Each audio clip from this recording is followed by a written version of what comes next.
19 inches of torrential rains falling in 60 hours over 6 northeast states bring about the worst flood disaster in recorded American history. Already drenched by the downpour accompanying Hurricane Connie a week previous, swollen streams run amok through one of the most populous and industrial sections of the nation. Pennsylvania, The flood of August 1955 was the greatest natural disaster in Connecticut's history. It killed 75 people and it laid waste to the state's industrial heartland, from Winsted and Waterbury to Ansonia and Derby. Rivers that were swollen by the most intense rainfall that was ever recorded in Connecticut had breached their banks and pounded many towns with a violence that none who survived it can forget. In a dramatically brief period between the 18th and 19th of August, the flood caused so much destruction and heartache that the nation mobilized quickly to ease the suffering. Within hours of the first reports of disaster, helicopters swarmed over Connecticut. They rescued the stranded and they ferried supplies to relief centers that were hastily constructed on high ground. When the waters receded late in the day on the 19th, it became clear that the flood had altered the landscape and had overturned the lives of thousands of people, and memories of the catastrophe would linger for generations.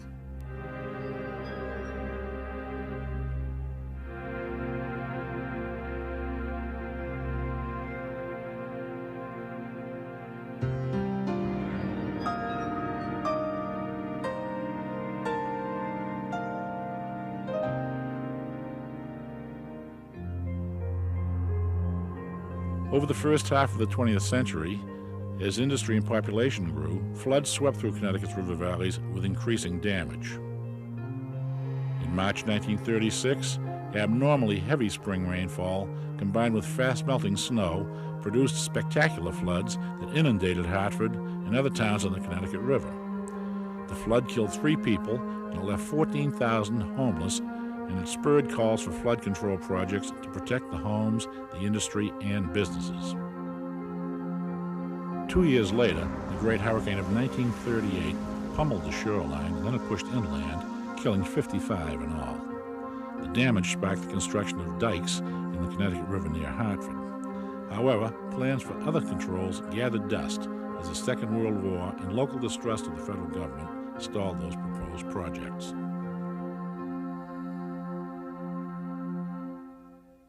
In 1941, the Army Corps of Engineers completed a report on the Housatonic River and its tributaries, including the Naugatuck and the Sheepog rivers.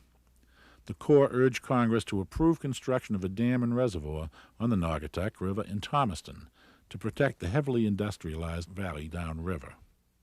The Corps reported that floods far exceeding that of 1938 may be expected. Such greater floods would cause serious loss of life and property by overflowing the highly developed areas of Waterbury, Ansonia, and several other cities. In 1944, Congress authorized engineering studies, but the Thomaston Dam and Reservoir would not be constructed until 1960.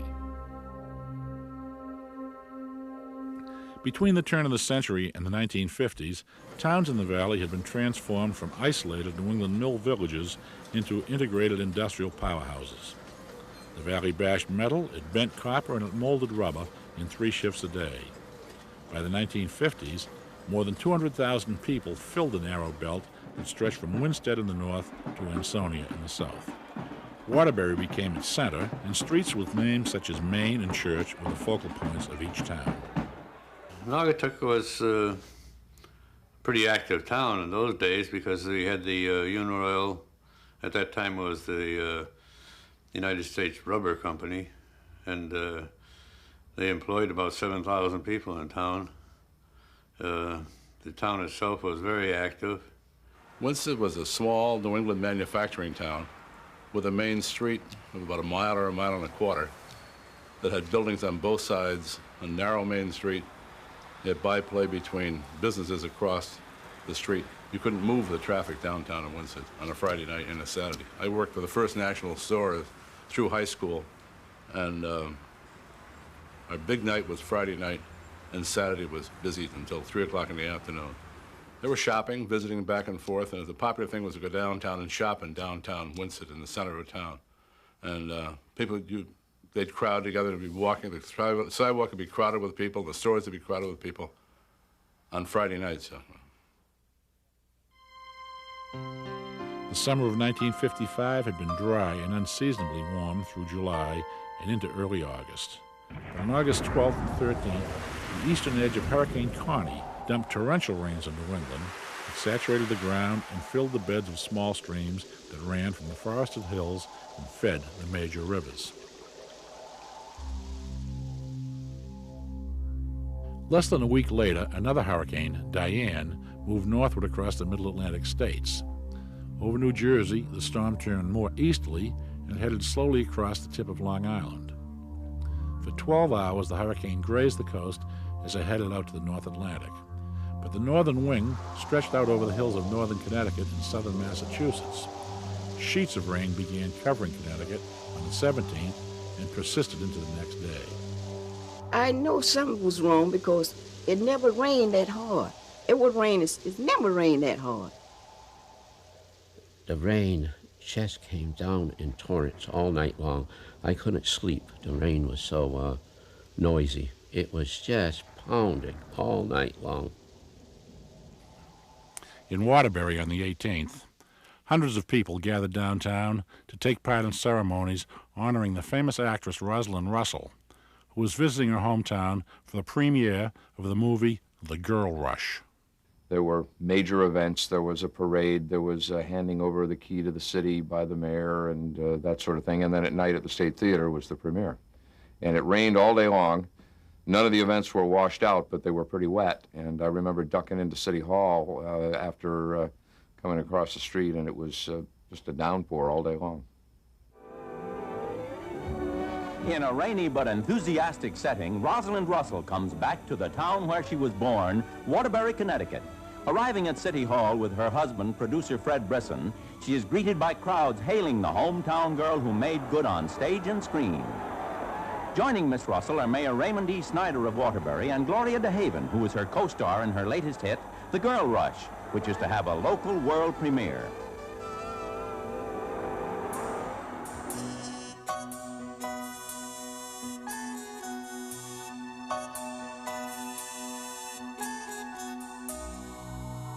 Within hours of the celebration, the lives of thousands of people in Waterbury and dozens of other towns in Connecticut would be forever changed.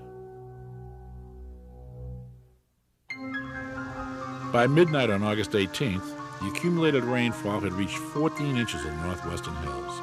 16 inches alone had fallen in Winstead, just north of Torrington. Ground saturated by Hurricane Connie a week earlier just bubbled with water. Mountain streams and brooks flowed over their banks and cascaded on the steep hillsides towards the large rivers that cut through the state en route to Long Island Sound. A great flood had begun.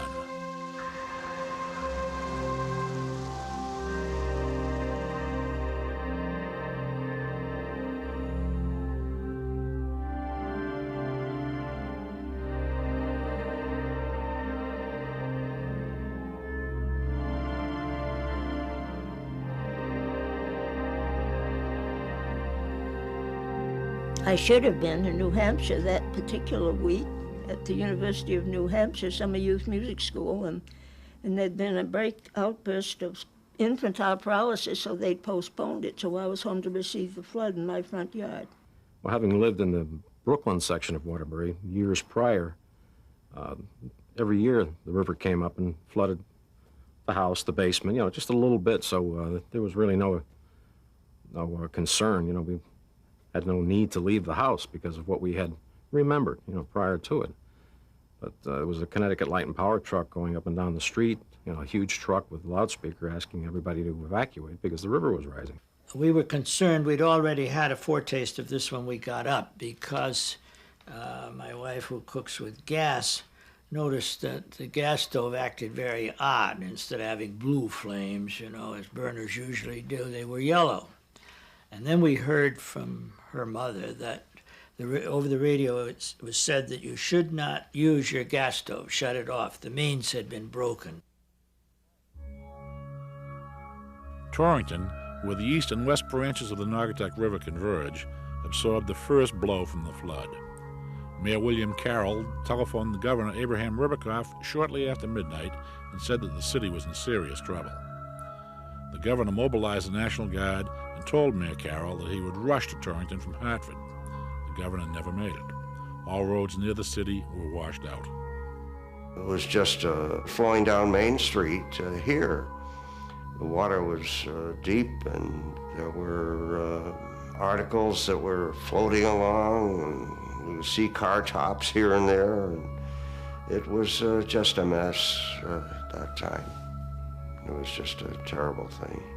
To see some of these beautiful homes that were downtown here with the water rushing by and rushing into filling their first floors, and see furniture floating down the stream. It was quite a problem. The swelled river rapidly entered downtown Torrington and it slammed into the Hotchkiss Brothers lumber yard, which was near the doomed Center Bridge. We had our lumber storage at the Church Street yard. We had 55 or 60 carloads of lumber piled there for the winter because it was fall and we had to get ready to last us till springtime. And 42 carloads of that went down the river. Took out the Center Bridge, backed up against the Markham Brass Bridge there, which leads into the yard, and diverted the water so it went through one of their factories, their casting shop, I think, and came out on Church Street. The lumber and debris piled up and briefly slowed the rush of the Naugatuck River above Waterbury. But across the northern tier of Connecticut, other rivers ran wild. To the north of Torrington, in Winsted, the surging Mad River cut a fresh channel down Main Street, taking out buildings and bridges with a sudden fury.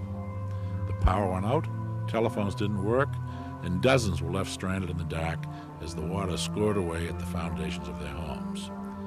National Guard troops assigned there could not arrive for hours. So the thing about the flood is that no one knew it was coming. It was a total shock to a lot of people who didn't watch it. I watched it progress because I lived close to Main Street and saw it through the night progress and get worse and worse and worse. And the thing we thought it was going to stop, we always kept thinking it was going to stop raining, and it never stopped. It just kept raining and harder and harder and harder. It was a total surprise. It was absolutely a total surprise.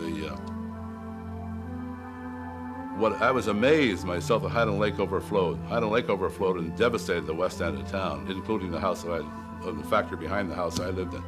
He never gave a thought that Highland Lake would overflow to that extent, or that Mad River would overflow. Winsted has been susceptible to floods throughout its history. And in the history, if you read the history of Winsted, there's been floods at various stages for the last 200 years in Winsted, but nothing like the '55 flood. Not 14 inches of rain in one night.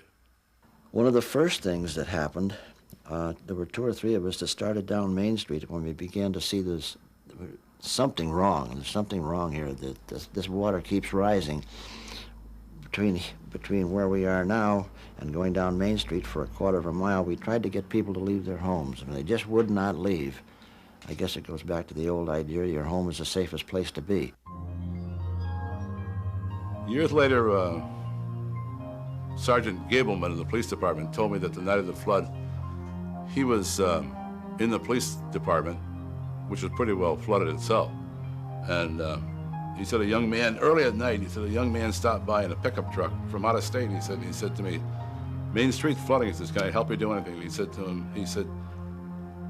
what you can do is go along all the buildings on the riverside of Main Street and knock on doors and tell people to leave their buildings.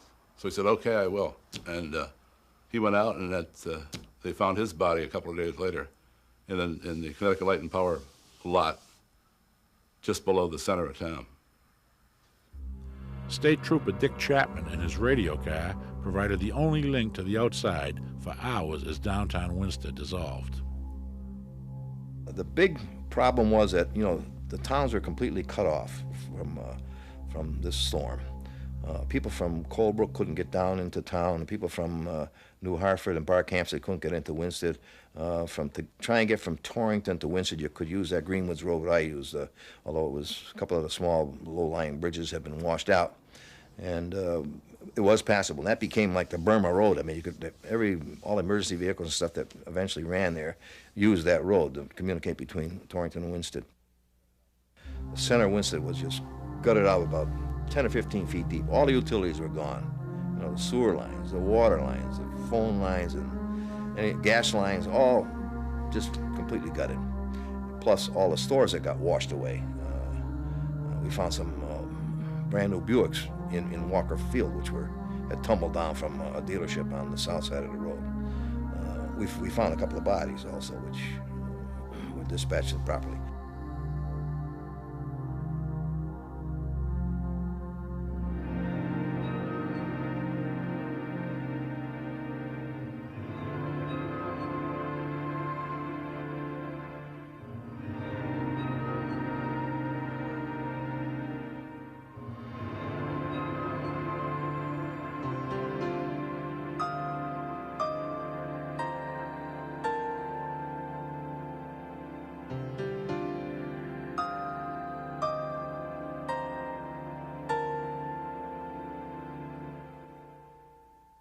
In Hartford, Governor Ribicoff established emergency headquarters at 2:45 a.m. and prepared for further reports. Helicopters from Sikorsky Aircraft in Stratford, command aircraft in Bloomfield, and nearby military installations were pressed into service.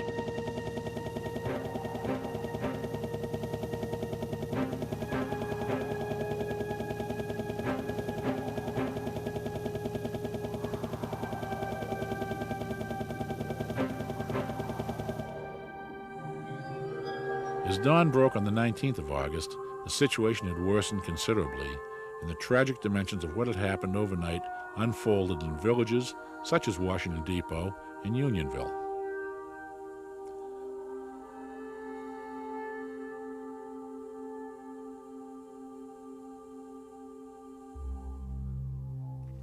In Woodville, above Washington Depot, debris from the surging Sheepog River clogged a culvert under a bridge on Route 25.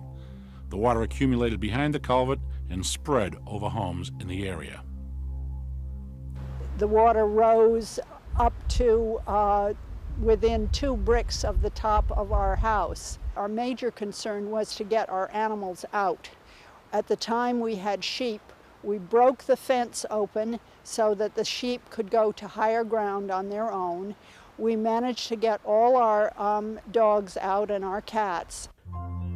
Rather than be in a bridge, there were 3 or 4 culverts in there, and these culverts got blocked up with refuse, and they just it became a dam, and the water backed up the river, probably north of that, about half a mile or maybe a mile.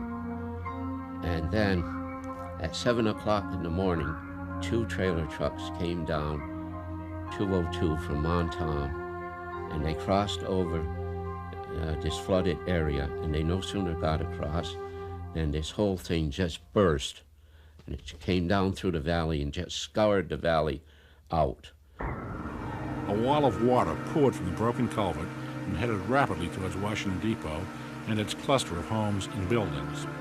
The surge wiped out buildings and carried the debris downriver to a bridge in the center of town. The flood toppled a home near the Green Hill Bridge, and it carried it down the Sheepog River. And what I was seeing when this Falois building went down was the height of this water coming down through. And it just was too much water for this Falois building. Plus, a tree came down Titus Road and hit the building at that time. So the building just popped up and down it went. Many, many buildings were destroyed. The Washington Furniture Shop, which stood north of the Green Hill Bridge, maybe by about 1 mile, came down the river, and parts of the roof came to rest on top of the Green Hill Bridge. But water was going right over the top of the Green Hill Bridge, and cars were coming over the top of it, and all kinds of house parts and trees. Mr. and Mrs. William Falloy, were killed. Others were saved by the sheer heroics of their neighbors.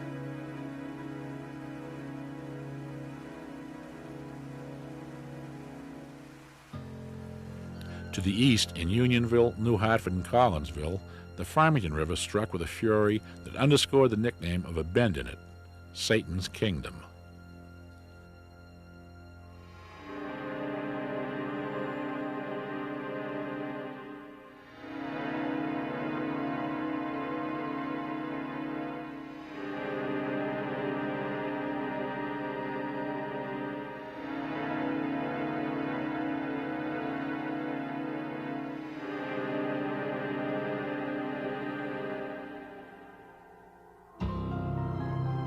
During the night, the Naugatuck River reached full fury as a debris dam south of Torrington broke. The waters raced towards Waterbury and the towns further downriver. Few could ever imagine what was about to happen there at first light.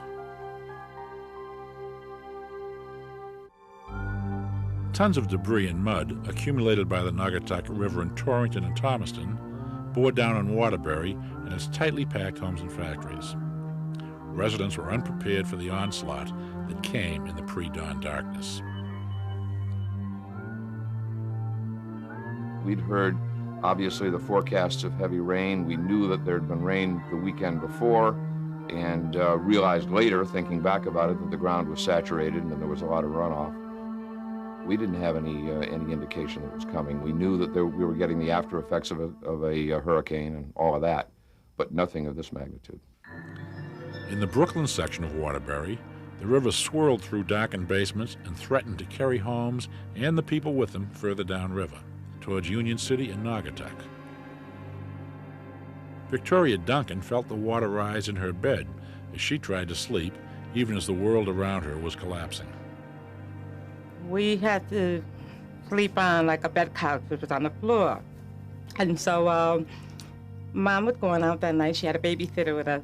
And I remember that while I was sleeping, all of a sudden I felt something that was creeping up over my feet. And I didn't know what it was, I thought maybe it was a snake or something because I am deaf. So to hear the sound of water never occurred to me that we were having a flood that night. So I screamed and jumped up. My mother had came in to pick us up, and that's when I realized that we were in the middle of a flood. And my mother had to get us out of the house and everything. It was very frightening for me. Emma Coleman, Victoria's mother, decided to stay home that night, and as a result, she saved her children. Only thing I heard was this water running in the kitchen. So I got the girls and brought them out. And taking them out, carried them upstairs. And so I went back in the house to get some clothes for the kids and for myself. But I didn't get nothing for myself. I just had on a big coat, trench coat, and had some boots on. And I got a few of the kids' clothes, and I brought them out. So I'm going to go back in there to get some more things out. He said, you better not go back in there because the water was coming out the window. So I was going to go in there and get my record player. He said, you better not go in there. So I went on in there and I seen brand new shoes floating on the water. And the curfew, it was pushing me around like I was going like this, So I didn't get the record player. So I came out. The water savagely attacked Ward's Flats and its rows of homes that were nestled on the riverside. It swept the buildings downriver into other structures in a grim tableau of death and destruction. It was the worst thing I'd ever seen. Just looking out the window of the third floor, all you could see was water. It was like an ocean of water. And the Connecticut Light and Power and the C&L bus lines were directly across the river from us, and you can see buses just floating like they were toys. I just couldn't believe it. Automobiles going down. It wasn't even the river anymore. The whole street was the river. So cars were just passing by like toys. It's just unbelievable.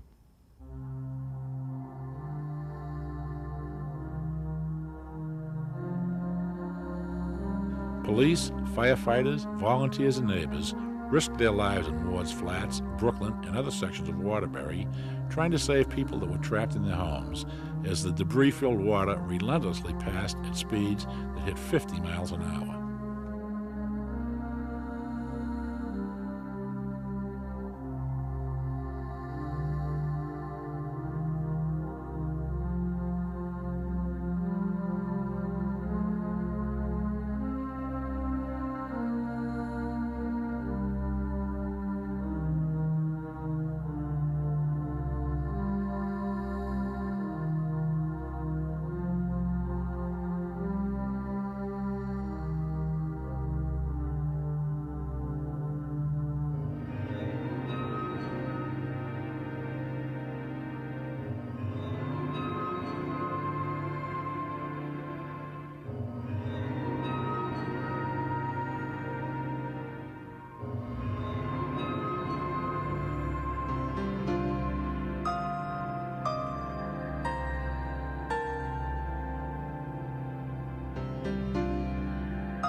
The Naugatuck River covered large sections of Waterbury and even forced people who lived on hills to find even higher ground.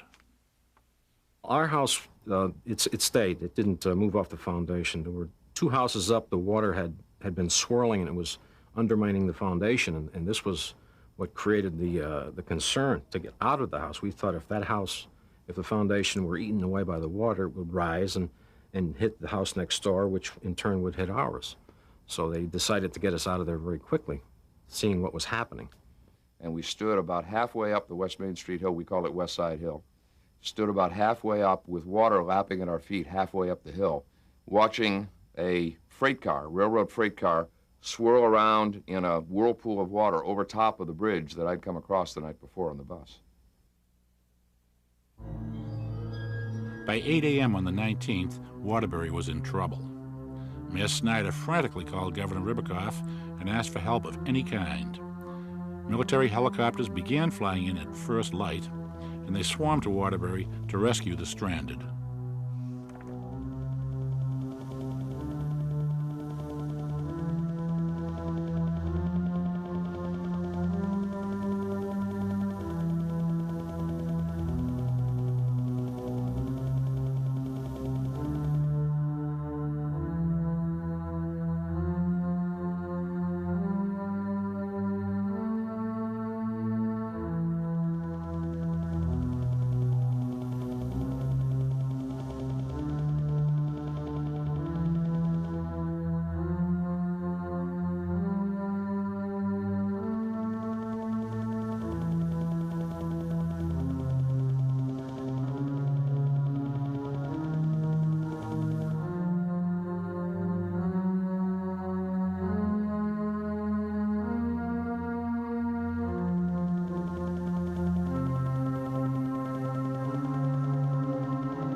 As the surge crested in Waterbury and it headed towards Union City, many helicopters knifed through the river valley in a search for survivors. Dozens of people were rescued.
The surge ripped away homes, factories, railroad tracks, bridges, and gas tanks as it headed towards Union City and the town of Naugatuck.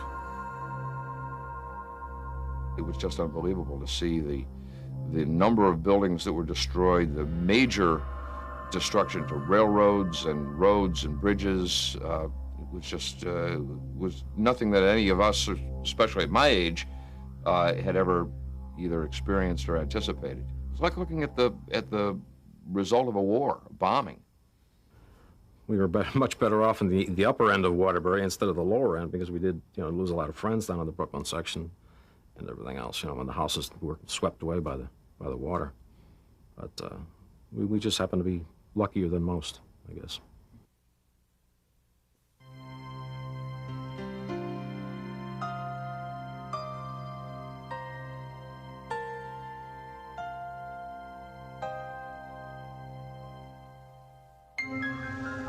The river pounded Waterbury without mercy. Just to the south, meanwhile, in Union City, the residents felt the onslaught and they tried to flee. Some could not, as the water lashed their homes and swept away everything that they owned.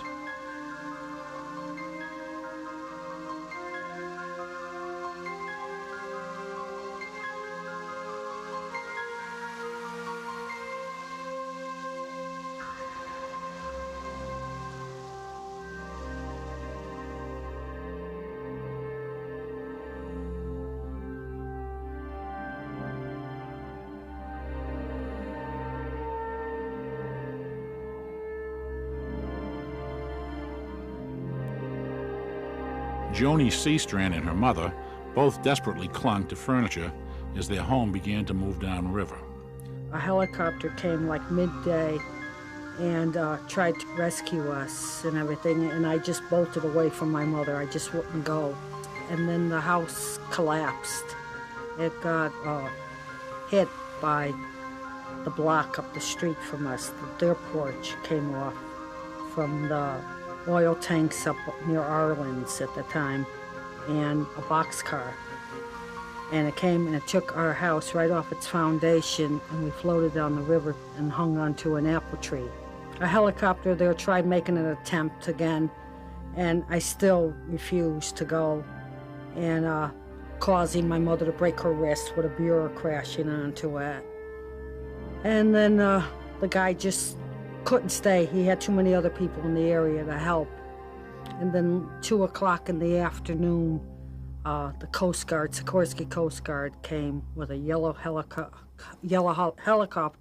and a basket. And I went in that.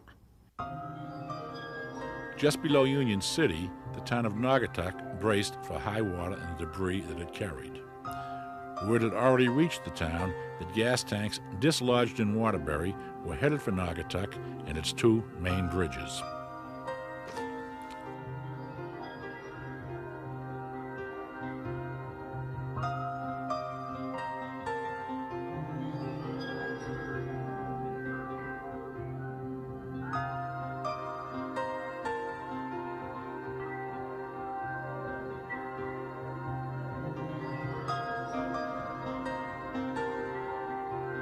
The petroleum tanks were down near the gasworks, and that was a distribution center of gasoline and kerosene and stuff like that.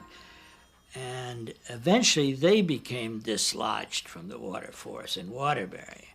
Of course, in Waterbury and Naugatuck, we had the accumulation of the whole rise of the river up from Winsted, Torrington, and so forth. And once they became dislodged, they were carried down the river, and in the Union City section, the northern section of Naugatuck, we had an iron bridge, a big iron bridge built by the Berlin Iron Bridge Company, and that, I think, was put up about 1890, somewhere around there. And once those tanks, with the force of the water behind them, hit the bridge, they smashed that bridge down.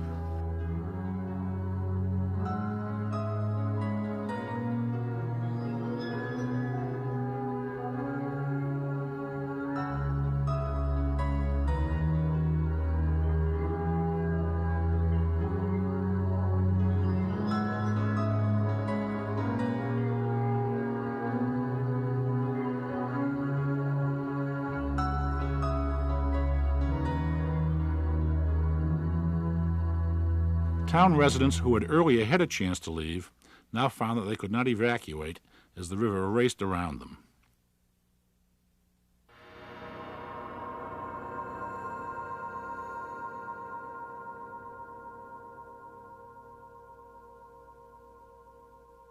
Workers were trapped on factory roofs as the water breached the walls and it rose quickly. We had warned the people who lived along the river bank. They all were warned about the flood, or what was happening above. And most of the people moved out. A lot of people moved out, but a lot of people didn't move out. And the people who didn't move out, by the time the flood got to where, almost to its peak, there was no way that anybody could get in to these people. It was almost impossible. There were some people that were saved, but the ones that weren't, it was almost impossible to get into them.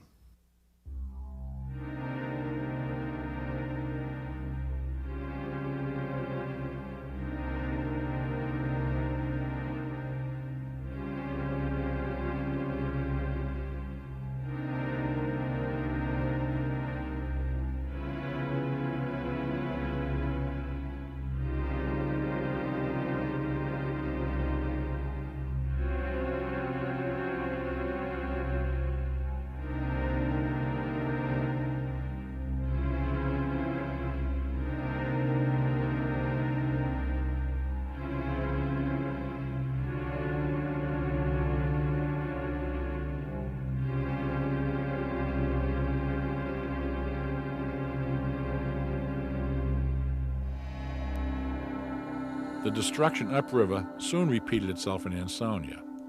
The homes of factory workers lined the banks of the Naugatuck River, and many were reduced to rubble as the flood reached the high water mark. The river covered downtown Ansonia. We were sleeping that morning, and my father, who was divorced from my mother, called and told us there was a flood. We lived on the 3rd floor. We got out of bed. There was my brother, my mom, and myself. And we looked out, and the water was raging. And in front of our house we lived on a slope. There was a 6-foot fence, and the water already was over that 6-foot fence. We didn't know anything was going on. And as the waters were going, damage was being caused.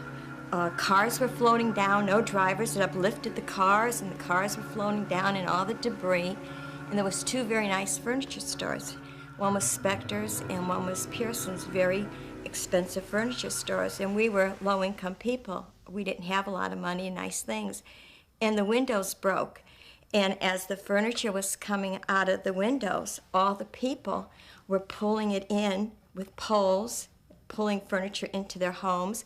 People actually dove into the water to get the furniture. They filled their house with furniture. Elsewhere in Connecticut, the flood continued to ravage communities. In Seymour, a cemetery was overrun, and coffins popped out of the ground, and they were carried away by the swift current. Downtown Bristol was washed away.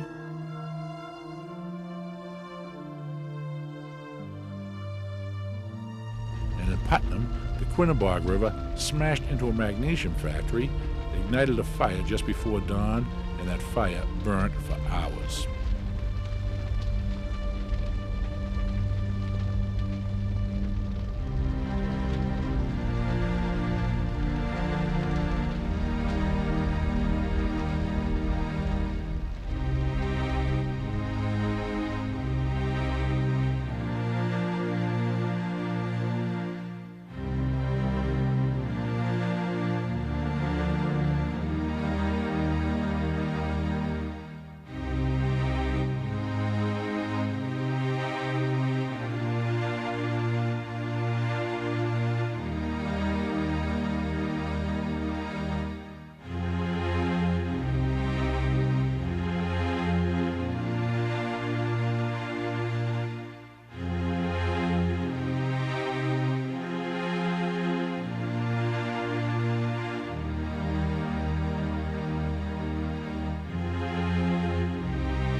Even in Hartford, which had the best flood protection, the relentless rain caused the Park and the Connecticut rivers to both jump over their protective dikes.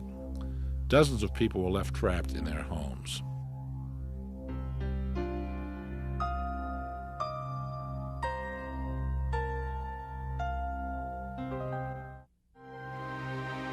The flood ended by late afternoon on the 19th of August. Stunned survivors could not believe the death and destruction that surrounded them. The tragedies were many. Harold Bouchard of New Hartford lost his wife, 2 daughters, and a niece. Frank Luckingham, who lived on a Connecticut River houseboat, was killed by the river that he called home. Mrs. Leon Bouchard's 7-year-old daughter perished in Unionville.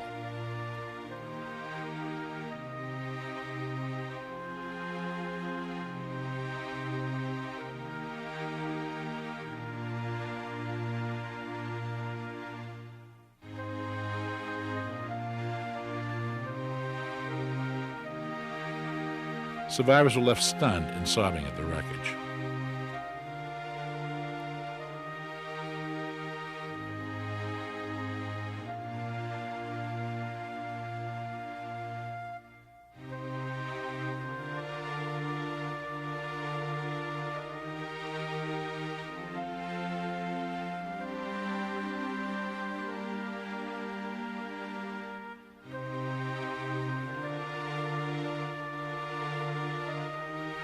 They were terribly shocked.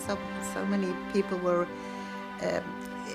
immigrants, you know, from Polish immigrants that came to this country right after the war, and they were settled at, and they had little apartments, and they were getting somewheres, and this was all gone. No insurance, you know. At that time, you couldn't get flood insurance, so it was tough. And it was an average working person that lived down there, you know, man and a wife, both worked. Some of them had 3, 4 children. All that was gone. People were very desperate. It was sad to look at them, and they couldn't believe it that we were going to help them financially and with food and clothing. I remember we had a man who had a store on Main Street, a butcher store, and he lost everything. He was a single person, and we put him in a home with another family because he couldn't take care of himself.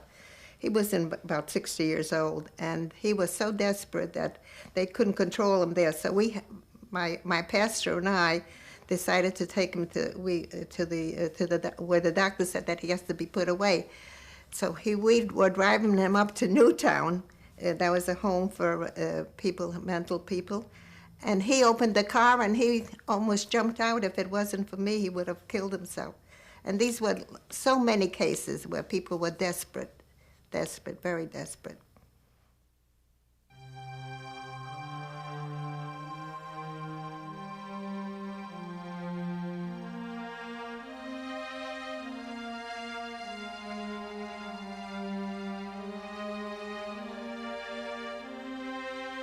District Chief Robert Fleming of the Army Corps of Engineers commented, "This storm did as much damage in southern New England as 3 years of warfare had done to the Ruhr Valley in Germany."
maybe just being a kid there and not really understanding what was going on, and then, you know, just losing everything. I had a party down at the shore, and then that hurricane there, we had to leave there, and they celebrated my birthday, and I had all new toys and clothes and bicycles, and, you know, I didn't understand. I didn't have anything anymore and everything. My parents, you know, they lost everything out of their house, and they didn't have a home after. We had to live with friends. The death toll continued to rise into the evening. 14 bodies were found in Waterbury. Another 10 bodies were recovered downriver in Naugatuck. Torrington lost 6 people. The list of casualties continued to grow as people reported to be missing were found dead. Some of them were miles from their homes. The people that lost their lives in Winsted and New Hartford and Barkhamsted and Collinsville and down through there along the Farmington River, it was like a game of inches, I always thought later. You could be here and be fine. You could be 10 feet away and be lost. It didn't seem to pick and choose. If you were in the wrong place at the wrong time, you were going to be drowned.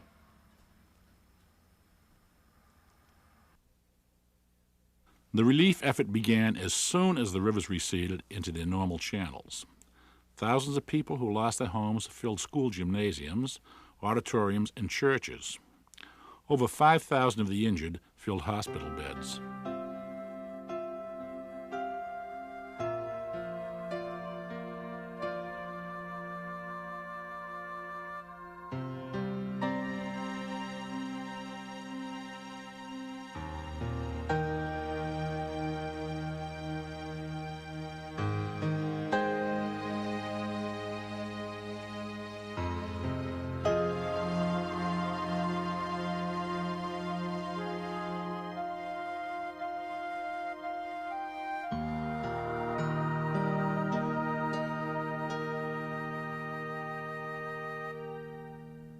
By the end of the day, people began the monumental task of rebuilding.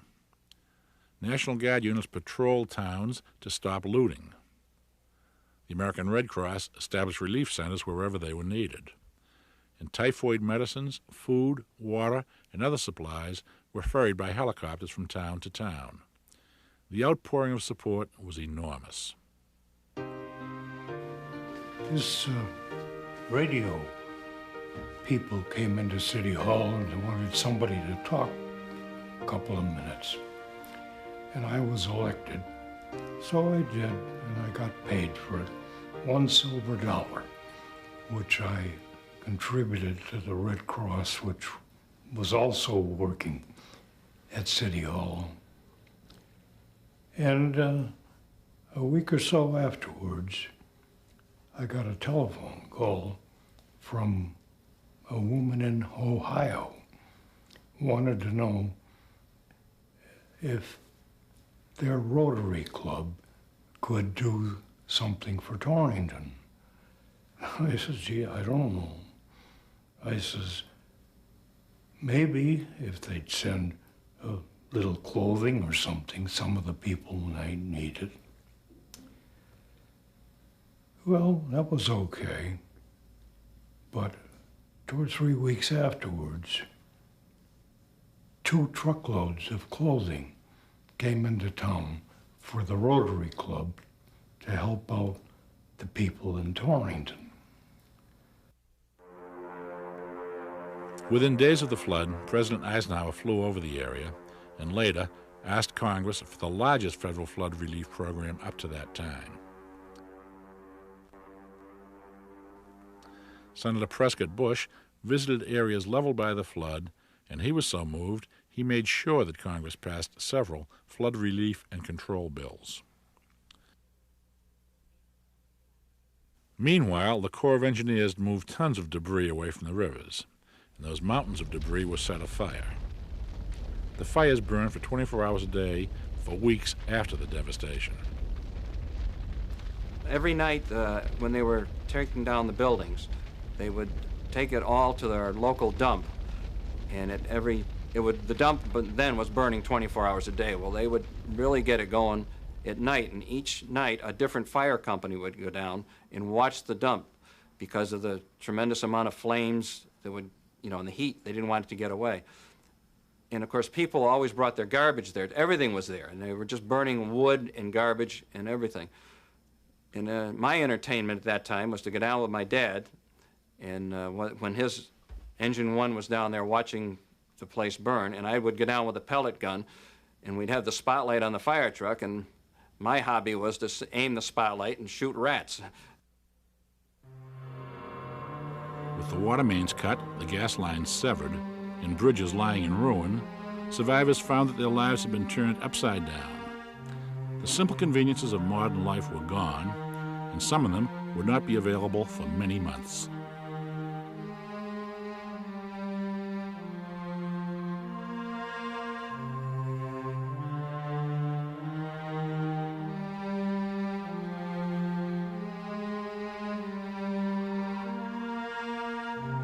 Well, I remember that one night, a few nights after the disaster, it rained. So we decided that the best thing to do was get into a bathing suit and take a bar of soap and go out in the backyard and soap up and be rinsed in the rain. It wasn't the greatest, but it did work. I can remember Narragansett Beer Company sent in a truckload, and I don't know how many cases of bottles of water for Torrington. It came in one afternoon, and of course that was taken care of because it took the water company a little while to straighten out their pipes, so there was enough water to take care of Torrington's needs. For many people, the flood changed their lives in ways that could not have ever been foreseen. An Ansonia teenager met a heroic rescue worker, and they fell in love. He wore a nice little yellow scarf. I remember that so distinctly around his neck. And he'd come back and forth and say hello, and I was taken by him, that's for sure. And then when he would have his breaks, he would come and he would sit with me. And we used to see each other on his breaks. He would come back and forth. And then he said to me, it was toward the end of the flood, and he said to me, Sylvia, he says, I'd like to take you out. And of course I said, yeah, that would be nice. My name is Shirley, it's not Sylvia. And 4 years later, I was walking into Sikorsky's, I was 20, and I heard someone yell, Sylvia. And I turned around, and it was Pete Matejek. And I knew that he was going to be interested in me. In Torrington, the long-planned wedding of Bill and Judy Slade went on just as scheduled. I was still wondering if I was going to go through with it, but then when you think you planned for a year, you're going to do it again? It was just a little bit too much, so we decided to go ahead with it. Some interesting things that happened on that Friday. She had to get permission to go downtown to get her gown out of a store, which was on the second floor, and they got a boat, went over and went upstairs and got in. Our tuxes washed away through a store. It was on the first floor, and we weren't able to get them.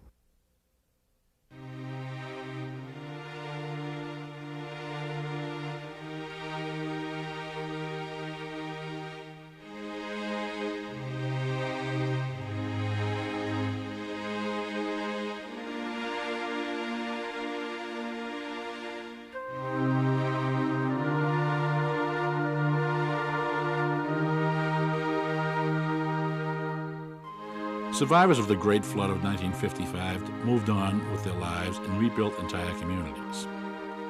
In the end, the losses were incalculable for people who lost friends, families, and personal treasures. And for everyone in the path of the water, the flood turned out to be a clear dividing point between the old and the new, both in their towns and in their lives.